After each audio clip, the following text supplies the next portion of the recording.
kinetic theory of gases and radiation.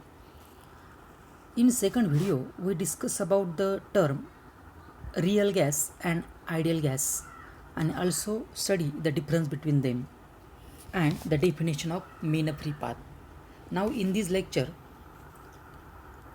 we will continue the same chapter of next article, the pressure of an ideal gas. It is the very important article for exam point of view.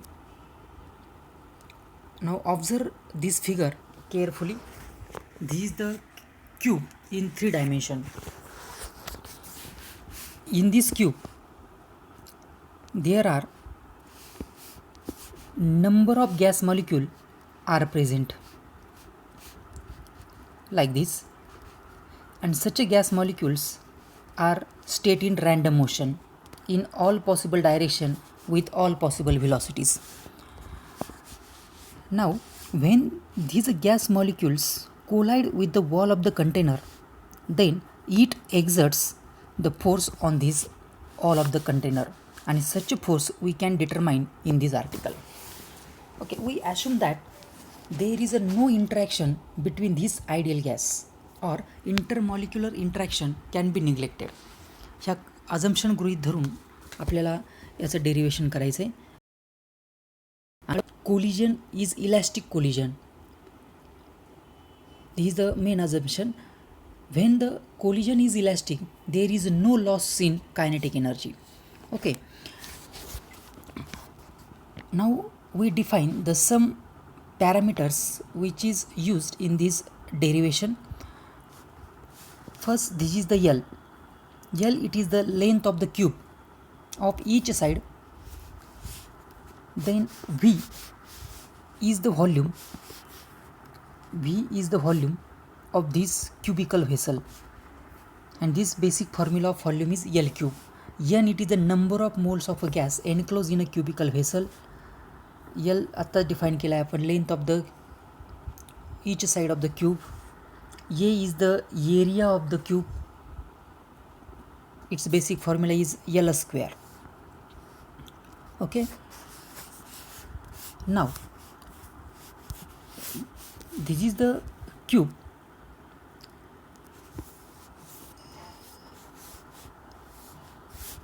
We have to find the equation of the pressure. Now the equation of pressure is force per unit area. असं आहे, म्हणजे आपलं pressure find out करायचं आहे. तर pressure find out करण्यासाठी आपल्याला force calculate करावं लागणार आहे. मग force, what is mean by force?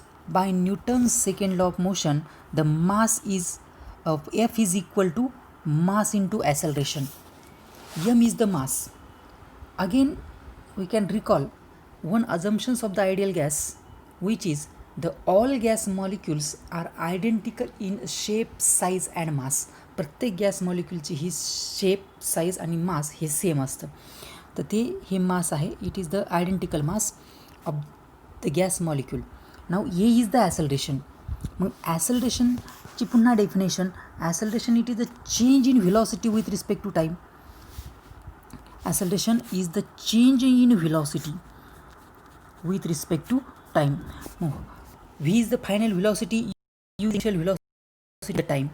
मग त्याला ॲक्सलरेशन, मग हे ॲक्सलरेशनला आपण जर मासने मल्टिप्लाइड केलं म्हणजे F is equal to M A, म्हणजे हा आपण F is equal to M A या पद्धतीने आपण असा लिहू. हा आहे फोर्स इकडचा. मग force is equal to mass into acceleration. मग एम व्ही, पुन्हा हेच इक्वेशन जर मास आपण ब्रॅकेटमध्ये जर घेतलं तर M V upon minus M U divided by T हे येईल. ज्यावेळेस हा मास आपण ब्रॅकेटमध्ये मल्टिप्लाइड करू त्यावेळेस आपल्याला हे इक्वेशन मिळणार आहे.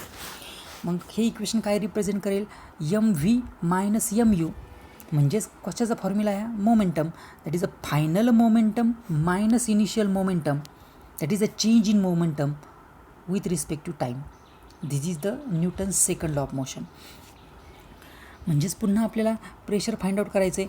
मग प्रेशरसाठी तुम्हाला फोर्स लागणार आहे आणि फोर्ससाठी चेंज इन मोमेंटम लागणार आहे. पा मग चेंज इन मोमेंटमला पुन्हा टाईमसुद्धा लागणार आहे. म्हणजे ह्यात स्टेप बाय स्टेप आपल्याला हे इक्वेशन प्रूव्ह करायचं आहे. This p is the momentum and this P is the pressure.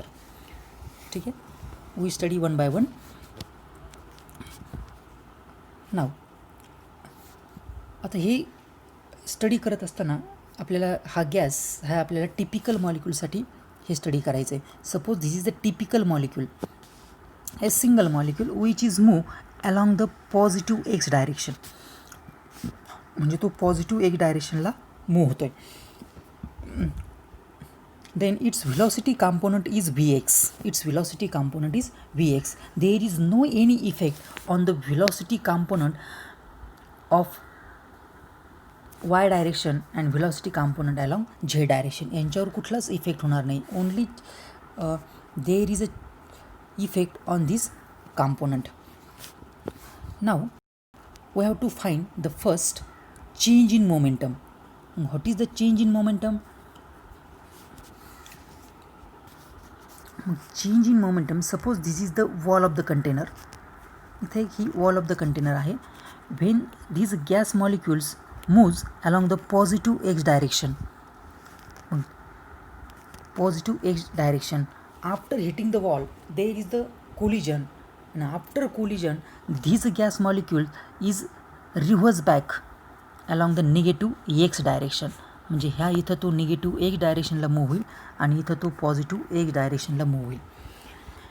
मग यांचं चेंज इन मोमेंटम कसं असेल? ही जी स्टेट आहे ही वरची स्टेज आहे, ही इनिशियल स्टेज असेल आणि ही खालची असणार आहे फायनल स्टेज. म्हणजे इनिशियल मोमेंटम हे काय येणार आहे? समजा P I is the initial momentum. It is equal to M is the mass of the gas molecule and V is the velocity. Vx is the velocity along the x direction. This is the initial momentum and Pf, suppose F is the final. फायनलसाठी आपण F घेऊ थोड्या वेळ. मग it is equal to mass. आता हा negative एक डायरेक्शनला चालला आहे म्हणजेच तिथं काय आपण निगेटिव्ह साईन घ्यायची आहे आणि इट इज Vx. म्हणजे हे दोन इक्वेशन आपल्याला मिळणार आहे. वरचं जे इक्वेशन आहे हे इक्वेशन आहे द इनिशियल मोमेंटम आणि त्याच्या खालचं आहे फायनल मोमेंटम. फक्त दोघांमध्ये डायरेक्शनचं चेंज आहे. खालची निगेटिव्ह एक डायरेक्शनमुळे इथं आपण मायनस साईन घेतलेली पहा. मग चेंज इन मोमेंटम कसं असेल पहा. This change in momentum is equal to final momentum minus initial momentum. मग फायनल मोमेंटम काय आहे? फायनल मोमेंटम कारण मायनस साईन कशामुळे आलेला असेल? कारण gas molecules moving along the negative x direction. ही इज द मायनस साईन चेंजसाठी आणि हे असेल त्याचं इनिशियल मोमेंटम. मग minus m v x it is the minus काय येणार आहे? मायनस 2m Vx येणार आहे. ठीक आहे, दिस is the momentum.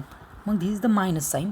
What is the magnitude of moment? Actually total momentum transfer to the wall its magnitude is plus 2m Vx. म्हणजे आपण त्याचं मॅग्निट्यूड घेतलं आहे म्हणजे हा मायनस साईन काय होईल? निघून जाईल. इथं प्लस साईन येईल मॅग्निट्यूडमुळे. मग हे आलं आपलं चेंज इन मोमेंटम. ठीक आहे. I hope that this step is understand for you. Now next we have to find the time. आता आपल्याला टाईम फाइंड करायचा आहे. मग the basic formula for velocity speed that is the distance upon time. मग याच्यामुळे आपल्याला टाईमचा formula derive करायचा. तर हा टाईम इकडं जाईल आणि स्पीड हा इकडं डिनोमिनेटरला येईल. म्हणजे मॉडिफाईड फॉर्म्युला आपल्याला काय मिळणार आहे? Time is equal to distance upon speed. मग आता इथं टाईमसाठी आपण डेल्टा टी घेतलेला आहे पहा. टाईमसाठी काय घेतला इथं? Delta T. This is the delta T.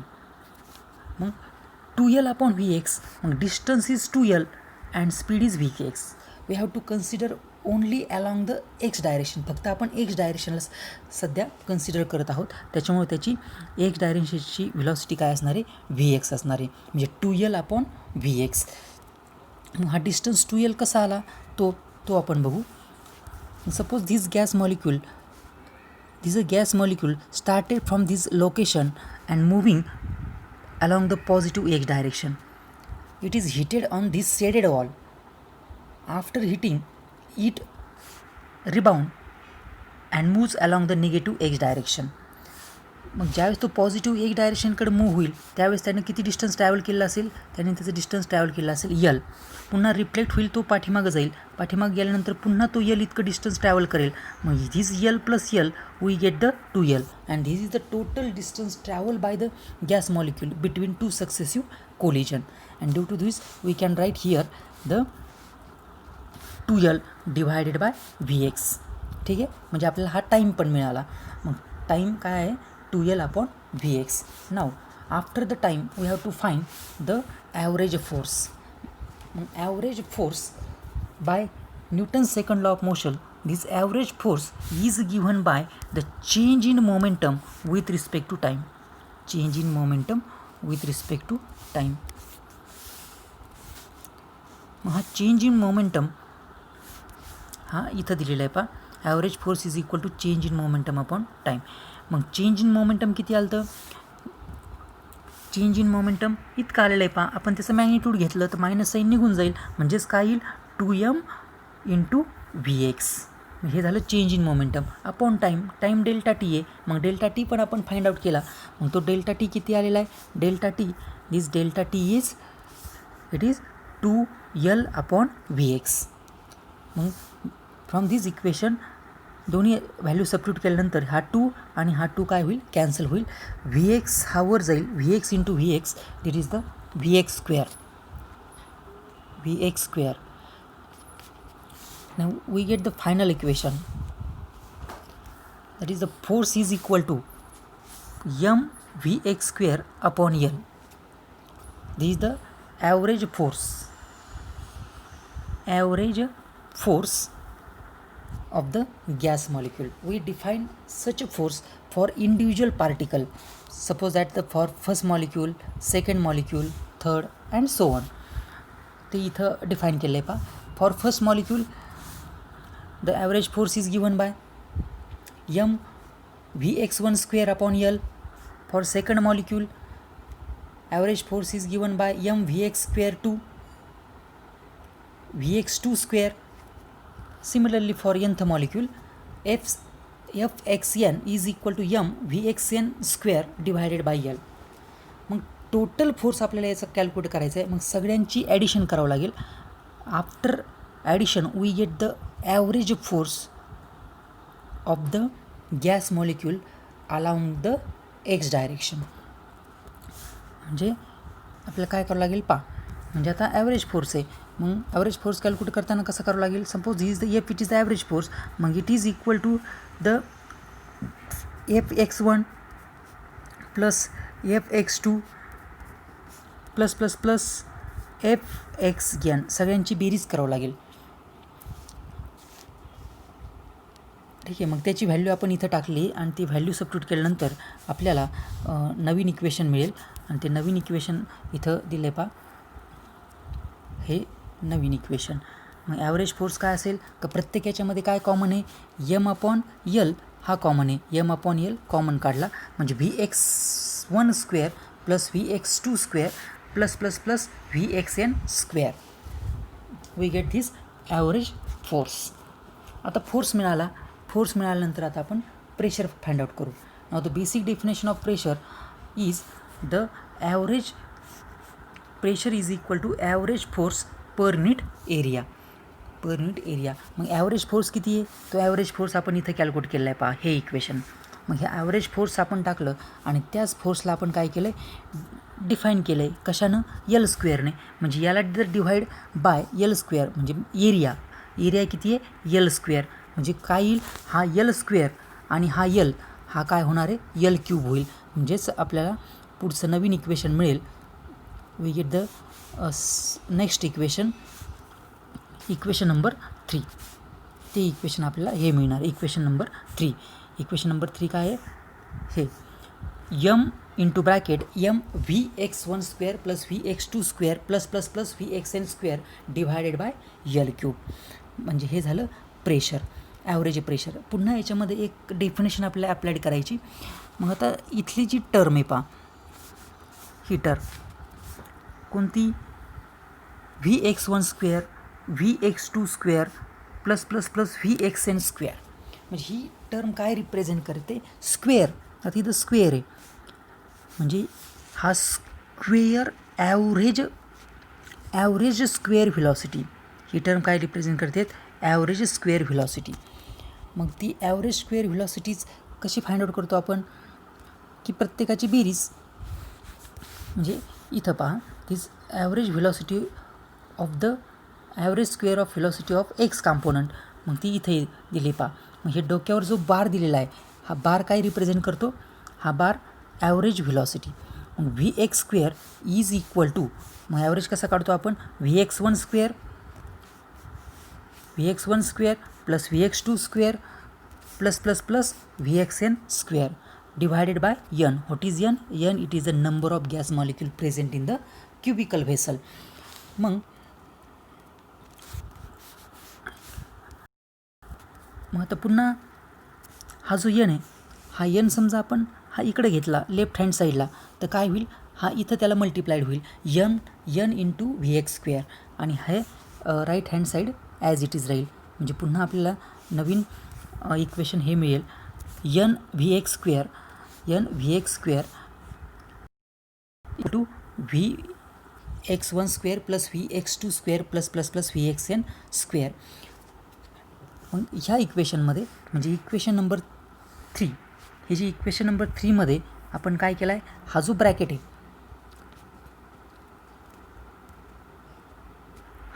आहे, हा ब्रॅकेटबद्दल काय लिहायचं आहे आपल्याला, हा ब्रॅकेट म्हणजे हा आहे, हे आत्ताच आपण डिफाईन केला आहे, average square of velocity along the X direction. तो काय आलेला आहे, n Vx². मग तो तिथं आपण टाकला n Vx² आणि हा L³ म्हणजेच काय आहे, व्हॉल्यूमसाठी इथं घेतला आहे कॅपिटल V. आणि हे आपल्याला मॉडिफाईड इक्वेशन मिळालं आहे, equation number 4. That is the pressure P is equal to small m n into Vx² upon V. तर त्याच्यावर काय घेतले आपण, एक बार लिहिलेला आहे. हा बार काय इंडिकेट करतोय, it is the average value of the velocity, square velocity. ठीक आहे. त्यानंतर पुन्हा एक आपण सुरुवातीला स्टेटमेंट केलं होतं, किंवा एक आयडियल गॅसचं आपल्याला अझम्पशन या ठिकाणी वापरायचं आहे. मग ते काय, की the collision is perfectly elastic. When collision is perfectly elastic then kinetic energy remains conserve. त्यावेळेस कायनेटिक एनर्जी काय राहते, कन्झर्व राहते. There is no loss of kinetic energy during the collision when the collision is perfectly elastic. Okay. Now when the kinetic energy is conserved, then we can write this equation from. हे equation काय represent करेल पहा, 1/2 m इथं पहा 1/2 m Vx² 1/2 m Vy² आणि 1/2 m Vz² is equal to, म्हणजेच काय, की कायनेटिक एनर्जी कन्झर्व आहे. The kinetic energy is conserve due to this we can write here equal. ती कॉन्स्टंट आहे, त्याच्यामुळे जेवढी कायनेटिक एनर्जी एक्स डायरेक्शनला असेल, ॲव्हरेज कायनेटिक एनर्जी, तेवढीच कायनेटिक एनर्जी कुठं असणार आहे, अलॉंग द वाय डायरेक्शन आणि similarly along the Z direction. This kinetic energy are same or constant in all direction or 3 coordinate system. मग ही इक्वेशन काय रिप्रेझेंट करणार आहे, हे इक्वेशन आहे कायनेटिक एनर्जीचं. मग Vx², एक्स म्हणजे काय, along the X direction, along the Z direction, along the Y direction. आणि हा जो बार आहे प्रत्येकाच्या व्हेलॉसिटीच्या याच्यावर, तर तो बार हा ॲव्हरेज व्हॅल्यू इंडिकेट करेल. नंतर याच्यामध्ये पहा, मग हा काय झाला आहे, 1/2 m आणि 1/2 m कॅन्सल केला. It is the cancel through out each term. मग रिमेनिंग टर्म काय असेल, ओनली Vx² Vy² आणि Vz². ते इथं मेन्शन केलेलं आहे पहा, Vx² is equal to Vy² is equal to Vz². मग धीज 3 आर इक्वल. तिन्हींची जर ॲडिशन केली, मग तिघांची आपण ॲडिशन केली, तिन्ही इक्वल आहेत, त्याच्यामुळं काय येईल इथं 3 टाइम्स व्ही एक्स स्क्वेअर, म्हणजे याची व्हॅल्यू आपण थोड्या वेळ व्ही एक्स ठेवली आणि याची व्हॅल्यू आपण व्ही एक्स ठेवली. Because of this v y is equal to v x and v z is equal to v x. मग V x square plus v x square plus v x square we get the 3 v x square. आपला 3 v x square मिळेल. Now next, मग हा 3 इकडे घेतला म्हणजेच काय येईल, हा 1/3 इंटू व्ही स्क्वेअर, म्हणजे V x square is equal to आपल्याला काय मिळणार आहे, V x square is equal to ही टर्म मिळेल 1/3 व्ही स्क्वेअर. मग ही व्हॅल्यू पुन्हा इक्वेशन 4मध्ये सबस्टिट्यूट करायची, व्ही एक्स स्क्वेअरची व्हॅल्यू. मग व्ही एक्स स्क्वेअरची व्हॅल्यू इक्वेशन 4, मग इक्वेशन 4 काय, इक्वेशन 4 आपण इथं डिफाईन केले पहा, हे इक्वेशन 4 आहे. मग पी इज इक्वल टू काय आहे, P is equal to m N v x square upon v. म्हणजे हा जो व्ही एक्स स्क्वेअर आहे, हा व्ही एक्स स्क्वेअरची 1/3 इंटू व्ही स्क्वेअर ही टाकायची. मग ती सबस्टिट्यूट केल्यानंतर आपल्याला नवीन इक्वेशन मिळणार आहे and we get the new equation which is mention here, equation number 5. And this equation 5 is, पहा काय केलं आपण, इथं व्ही एक्स स्क्वेअर होता, मग व्ही एक्स स्क्वेअरच्या ऐवजी काय टाकलं आपण, व्ही स्क्वेअर 1/3. मग तो जर टाकल्यानंतर आपल्याला हे पुढचं इक्वेशन मिळणार आहे, P is equal to 1/3 M N V square upon capital V. इथं 2 व्ही दिसत आहेत पहा, हा जो वरचा जो व्ही आहे हा स्मॉल व्ही आहे and this indicate the average square velocity of a gas molecule and denominator capital V represent a volume of a cubical vessel. दोघांमध्ये फरक आहे पहा, दोन्ही व्ही, खालचा जो व्ही आहे म्हणजे डिनॉमिनेटरचा तो असणार आहे व्हॉल्यूम आणि न्यूमरेटरचा जो व्ही आहे तो आहे व्हेलॉसिटी. मग this is the our required equation, म्हणजे हेच इक्वेशन आपल्याला काय करायचं आहे, प्रूव्ह करायचं आहे. It is a very very important equation, हे लक्षात असू द्यात. ह्या चॅप्टरला बऱ्याच वेळा आपल्याला पुढे हे इक्वेशन लागणार आहे. P is equal to 1/3 M N V square upon capital V.